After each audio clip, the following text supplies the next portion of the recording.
Hola a todos, es un placer saludarles desde el otro lado de la pantalla. En esta ocasión tenemos el placer de entrevistar al doctor Javier de Castro Carpeño, que es jefe de sección de Oncología Médica del Hospital Universitario La Paz y nos ha querido acompañar en este stand de Amgen. Hola doctor, ¿cómo está? ¿Qué tal? ¿Cómo estáis? Un placer.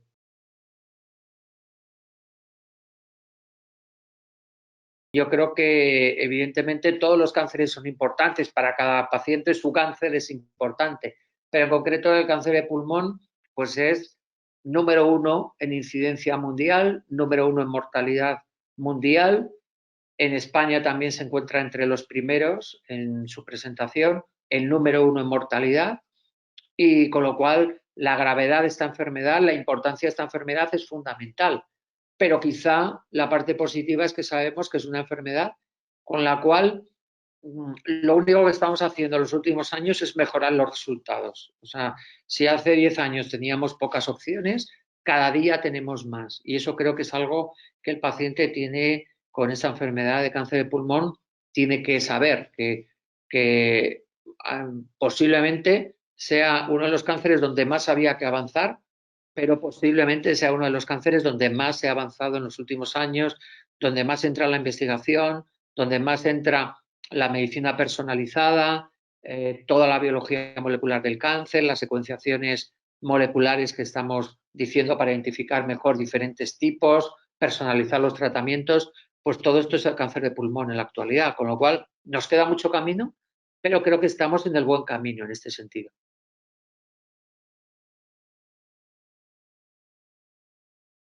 Bueno, tenemos dos grupos. Yo definiría el cáncer de pulmón convencional, que es aquella persona en torno a los 70 años, que tiene una historia previa de tabaco, que suele ser tener más por el problema del tabaco, no solo un problema de cáncer, sino enfermedades añadidas, lo que llamamos la comorbilidad, problemas de corazón. Muchos tienen problemas ya respiratorios previos, de bronquitis crónica, y ese es un perfil que suele aparecer en el 80% de casos. En el otro 20% nos encontramos con un cáncer completamente diferente, donde el tabaco no está detrás, donde pueden ser pacientes más jóvenes, donde pueden ser pacientes que además se encuentran absolutamente chocados por el diagnóstico de cáncer de pulmón porque no se esperan esa enfermedad en ellos. Yo, por ejemplo, tengo una paciente, la más joven que estoy tratando, tiene 21 años, ¿no? Entonces tú te das cuenta de si ya es una enfermedad que puede impactar a una persona de 70, pues imaginaos lo que puede ser para una mujer de solo 21 años.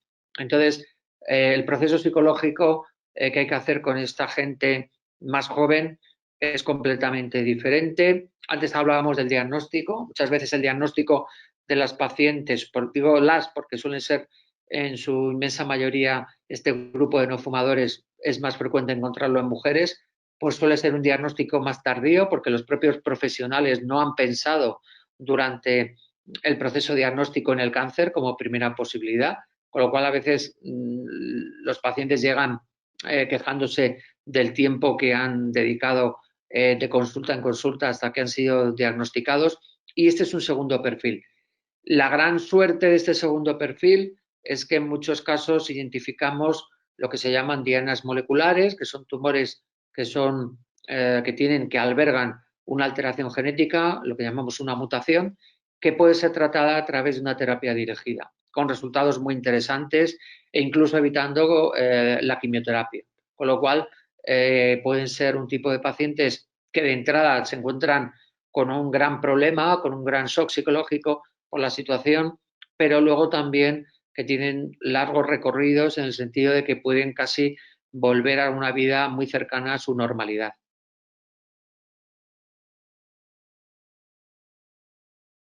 Como he comentado, el cáncer de pulmón, desde luego, ha liderado y sigue liderando la identificación de biomarcadores en cáncer. Y como acabamos de contestar en la última pregunta, hay un grupo cercano a un 15 o un 20% de pacientes en donde somos capaces de identificar estas mutaciones que nos llevan a un tratamiento muy específico con una terapia dirigida. Además, estas mutaciones nos están indicando que estamos ante un tipo de tumor diferente al resto, desde el punto de vista biológico, desde el punto de vista de su evolución clínica.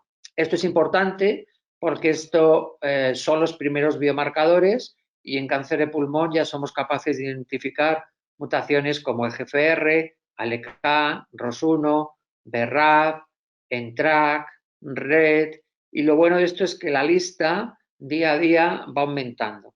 Con lo cual, el modelo de medicina personalizada que todos queremos, quien la está liderando ahora mismo la oncología, es la oncología que realiza cáncer de pulmón. Es verdad que luego tenemos en el resto de pacientes, no podemos identificar esos biomarcadores. En muchos casos, la quimioterapia es una parte del tratamiento, pero en otra es la inmunoterapia, que se ha erigido como uno de los grandes tratamientos de esta enfermedad. Y también estamos identificando biomarcadores para ver qué pacientes pueden responder mejor o no a la inmunoterapia. En el caso del cáncer de pulmón, tenemos la expresión por inmunohistoquímica de PDL1 como uno de los mecanismos, de los biomarcadores que nos permiten de alguna forma prever qué resultado va a tener la inmunoterapia. Con lo cual, ya digo que la importancia de los biomarcadores es fundamental, porque hemos convertido, gracias a los biomarcadores, la oncología de una medicina al microscopio, donde dos tumores que parecían completamente iguales, el análisis de biomarcadores, sobre todo el análisis genético, nos permite ver que esos dos cánceres, donde a un microscopio eran absolutamente iguales, son completamente diferentes en su comportamiento.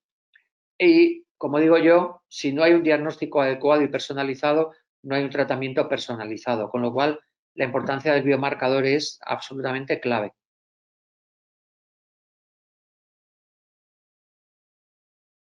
Pues es otro de los grandes retos, porque muchas veces, como hemos estado comentando, los biomarcadores llegan a la clínica, llegan a la otra parte de la mesa a nuestros pacientes desde la investigación, y una investigación que va muy rápida.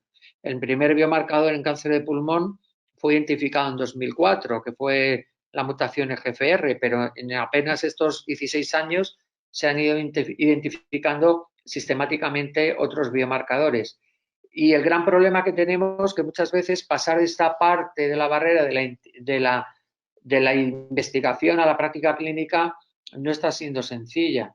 Tampoco nos lo ponen nuestras autoridades, porque muchos de estos biomarcadores, su identificación implica la administración de un fármaco, y muchas veces pues la identificación de estos biomarcadores no está soportada por nuestro sistema sanitario, ni público ni privado, y tienen que ser a veces los pacientes o tienen que ser las compañías farmacéuticas las que pongan la realización de esos biomarcadores en los hospitales, sobre todo en los servicios de anatomía patológica, en los servicios de genética, de biología molecular, en cada centro, pero básicamente casi todos centrados en la anatomía patológica. ¿Y esto qué ocurre? Que, bueno, hay una parte que es la parte de material que no debe, que nosotros pensamos los oncólogos que cuando un biomarcador ya está muy consolidado, tiene que pasar de la parte de investigación a la parte asistencial y entrar dentro de lo que es la cartera de servicios, como ocurre, siempre lo hemos dicho, como ocurre en la enfermedad VIH. O sea, nadie entiende que una industria farmacéutica tenga que pagar una identificación de unos virus, o como está ocurriendo ahora con la COVID. Tiene que ser el propio sistema el que aborde y afronte todos los gastos relacionados con el diagnóstico. Y hay otra parte que no tenemos en cuenta y es la parte logística. La realización de biomarcadores supone que estos servicios de anatomía patológica tengan que hacer un esfuerzo en personal, que a veces no es precisamente lo que sobra, para poder llevar a cabo cada día técnicas cada vez más sofisticadas, más complejas y que implican además una mayor experiencia por parte de los técnicos que las realizan. Con lo cual, creo que el esfuerzo, y en esto me consta tanto por las sociedades de pacientes como por la Sociedad Española de Oncología, a la cual yo pertenezco y actualmente estoy en su junta directiva, es un esfuerzo casi nacional donde estamos reivindicando al Estado que estos biomarcadores puedan llegar a todos los centros.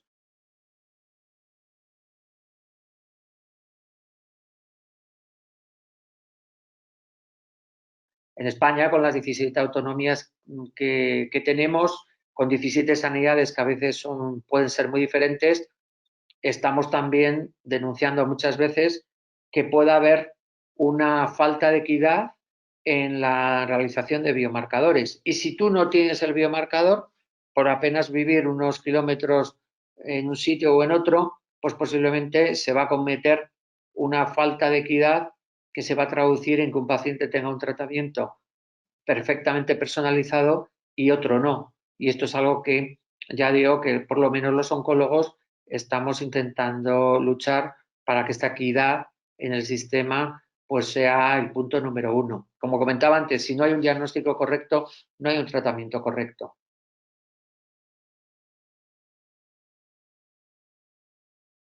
Bueno, nosotros intentamos unir todas las fuerzas posibles. El esfuerzo, en este caso, de nuestro servicio de anatomía patológica para implementar todos los biomarcadores lo antes posible es muy importante y encomiable completamente. Antes comentábamos el tema de la colaboración multidisciplinar. Este es un buen modelo de colaboración multidisciplinar. En el caso del cáncer de pulmón, donde además necesitas tener material y a veces la obtención de una muestra, hay que entrar al bronquio, hay que hacer muestras mediante procedimientos quirúrgicos, no son tan fáciles como en otros tipos de tumores, pues lleva una logística, como comentaba, en la cual necesitas el esfuerzo de los especialistas en radiodiagnóstico, la colaboración de cirujanos torácicos, neumólogos, broncoscopistas y, por supuesto, ya digo, patólogos. Entonces, esa parte del comité multidisciplinar es fundamental, de nuevo, toda esa parte logística, para suministrar del material adecuado. Luego, con ese material, pues hay biomarcadores que están ya soportados por el sistema, hay otros que siguen siendo subvencionados por la industria farmacéutica y hay otros que también llegan, como el caso de la secuenciación masiva, donde se está intentando implementar en pacientes, por lo menos en los que se considere imprescindible, pero posiblemente sea una de las herramientas diagnósticas que se vaya a generalizar en un futuro, pues desde luego está viniendo de la mano de la investigación. Pero como comentaba previamente, nosotros también en el hospital tenemos esa sensación de que hay un momento donde la investigación tiene que dar paso a la asistencia generalizada del paciente. Y esa es otra de las grandes dificultades y también uno de los grandes retos que tenemos. A veces los ensayos clínicos también es una herramienta muy útil en esta situación porque para meter a un paciente en un ensayo clínico también tenemos que identificar la posible diana a tratar y esto nos hace que también con todas estas herramientas pues hagamos un poco juegos malabares para entre unas y otras, desde las que tenemos de forma más asistencial hasta las que son más de investigación pura y dura, puedan ayudar a que el paciente pueda recibir la mejor opción.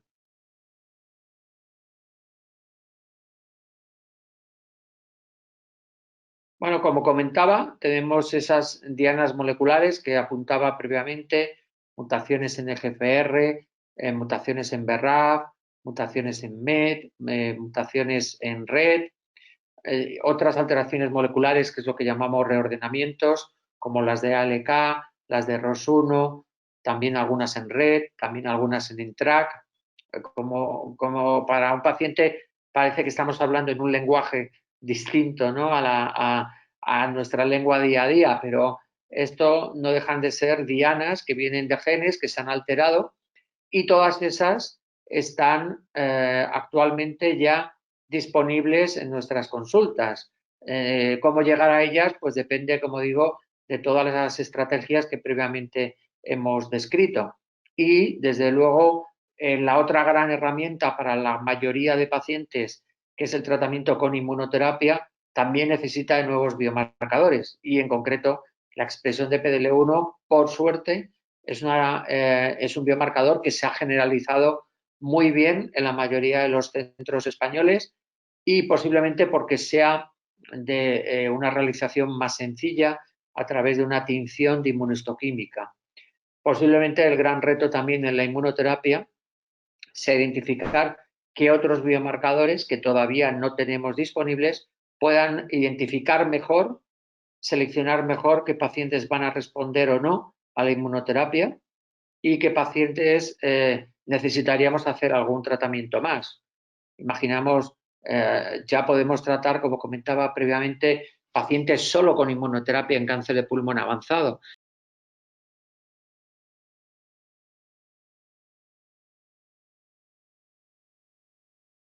Este año hemos tenido resultados de que solo con inmunoterapia, cuando la expresión de PDL1, la expresión de ese biomarcador es muy elevada, pues hasta un 30% de pacientes sobrevive más allá de 5 años, lo cual en un cáncer de pulmón avanzado era absolutamente impensable que lo hiciéramos con la quimioterapia y simplemente con la estimulación de nuestro propio sistema inmunológico. Pero es verdad que hay en otros casos donde no funciona y hay que combinarlos con quimioterapia o con otros fármacos que están en estudio.